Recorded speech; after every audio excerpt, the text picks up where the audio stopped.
Ryan Starr. I'm 26 years old from Lincoln, Nebraska.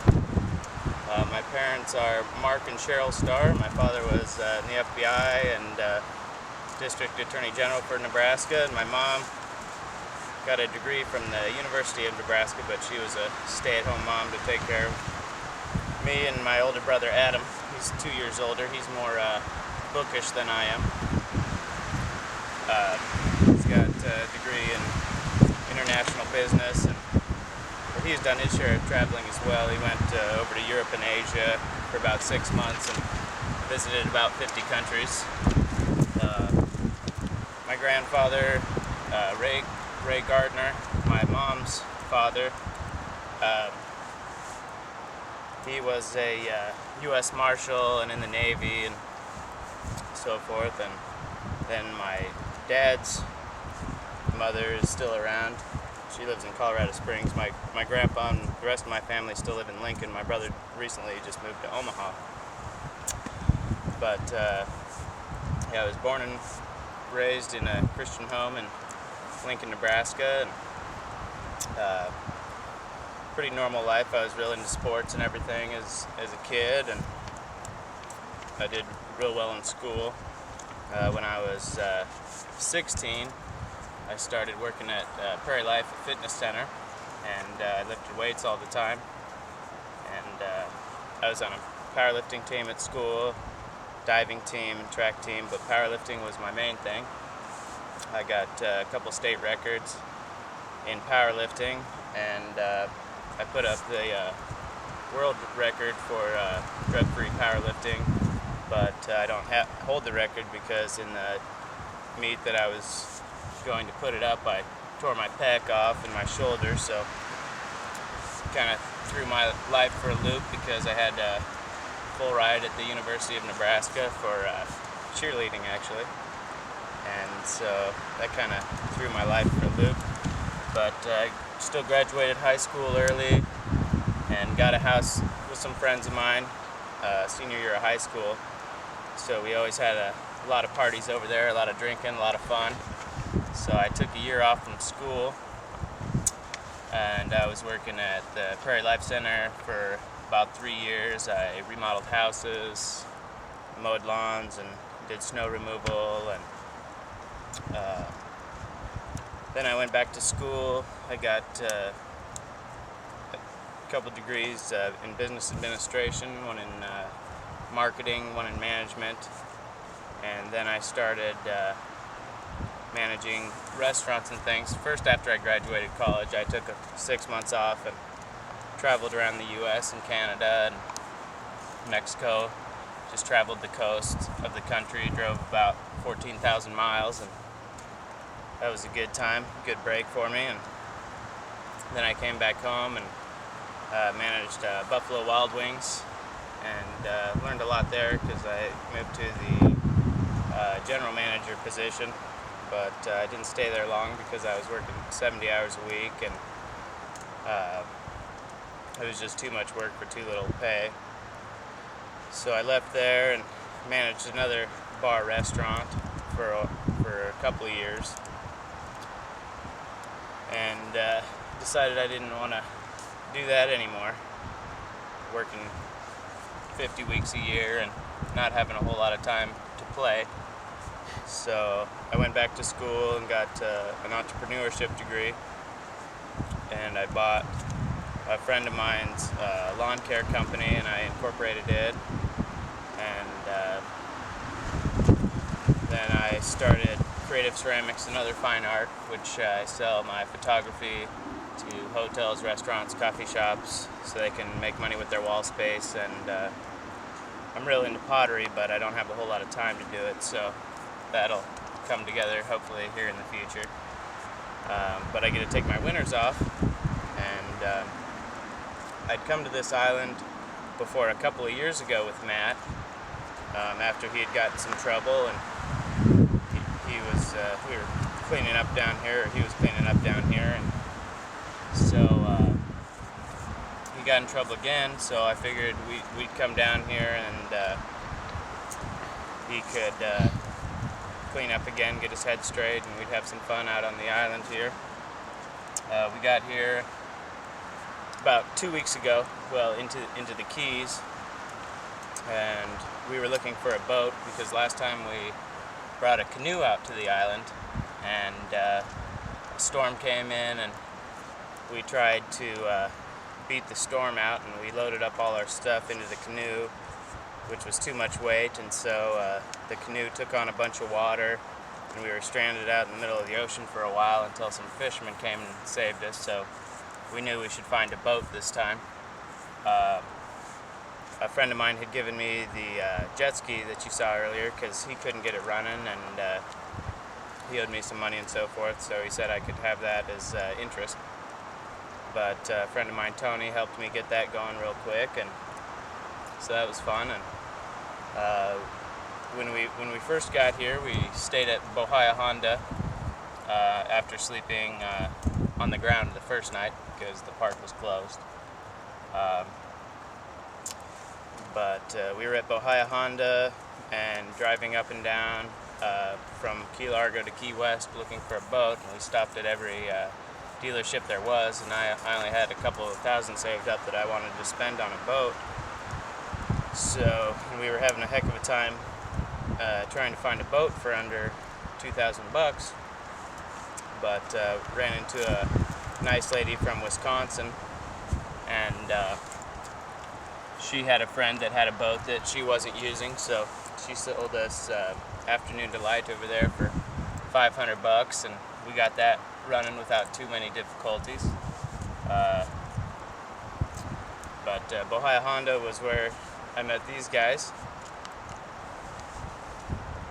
Matt and I were staying there, and Bohia Honda was filled up, and these guys got one of the last spots, and I asked if I could split the campsite with these guys, and we became friends that way. But the first week down here, we were staying at Bohia Honda looking for boats, and finally we got that one. So we came out to this island, and we were hanging out here for a few days, setting up camp, putting the line up so we could cross the canal without getting wet, and met a few nice people out here. And then, like we were saying earlier, George and I and Matt went into town to get supplies, and we told Philip and Michael we'd be back in 3 hours, and we got all our supplies, and Matt had to go run an errand apparently while we were playing on the internet at the library doing our emails, and they were doing their website. What's your website? What's the address for your website? It's http redclover.uttx.net/roadtrip/Joomla. So if you go on that site, you'll have a lot of interesting stories and so forth on there, and a lot of pictures and so forth. But I met this nice girl when I was traveling from New York to DC back in February. I was moving my friend up to Philadelphia to finish up his PA school, and I was taking a train from New York, where I was visiting a friend that lives in Jersey, and we had gone to New York, and I was going to DC to visit another friend and check out the Smithsonian's and all the history there. And I was just walking along the train looking for a pretty girl to sit by, and sat by this pretty girl and was sharing stories with her, and she is one of the directors for the documentaries of National Geographic, and I was telling her about how Matt and I had come down to the Keys and some of the stories from the last trip, and so she said, well, next time you come down to the Keys, go ahead and film it, and she'll turn it into a documentary, hopefully for us, and hopefully we're making a good video for y'all. But yeah, we went into town for a few hours to pick up supplies, and Matt took off with the truck. We call him about an hour later, and he's not picking up his phone to start worrying. We're sitting at Winn-Dixie for about 4 hours until we notify the police that to be on the lookout for the Dodge Ram that I have with Nebraska plates, and we had to wait around for the cops most of the time, talking to them, trying to give them leads and so forth, and we were just waiting on them for a couple of days, sitting at the Winn-Dixie. But the first night, after we were sitting at Winn-Dixie for about 8 hours, we ran into Valerie, or she ran into us, and she saw that we were kind of stranded there, and she asked if we were Christians, and we said yes, and she asked us to go to church with her, and we were just in our swimsuits like we are now, stuck with no supplies or anything, but we went to church with her, and we walk in, and everybody's in suits and ties, all proper, real serious Jehovah's Witnesses, and I didn't know who Jehovah was. I thought he was some prophet or something, and but they were very nice people, and learned a lot, and had a good time there. And Valerie let us stay in her old kind of a trailer home deal for a couple of nights while we were there, while we were waiting for the cops to find the truck. And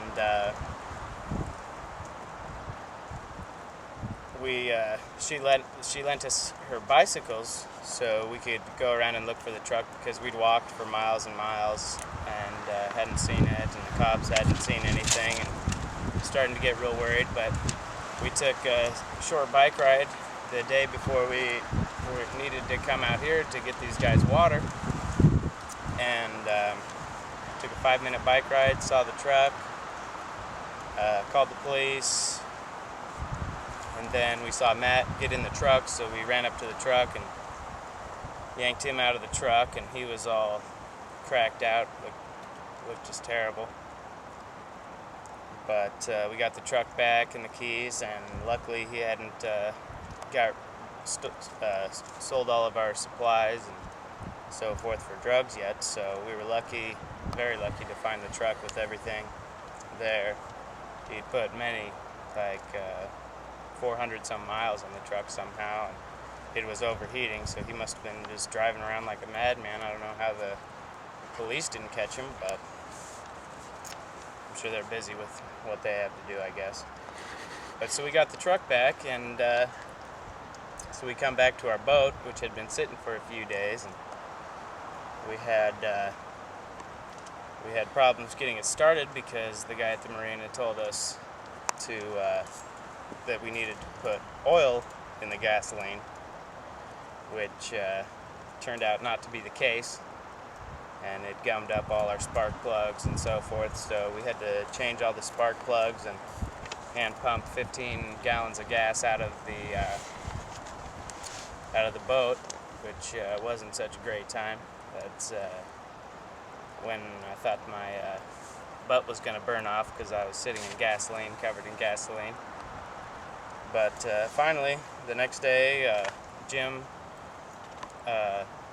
great guy that we met here, he helped us load up the boat so we could get the gas out, and brought us food and beer, and really helped us out getting the boat started and everything. So yesterday we got the boat running and came out here and brought a bunch of supplies with us, and now we're finally able to chill again and have some fun and set up the zip line here shortly. And that's about all I got to say. You guys think of anything?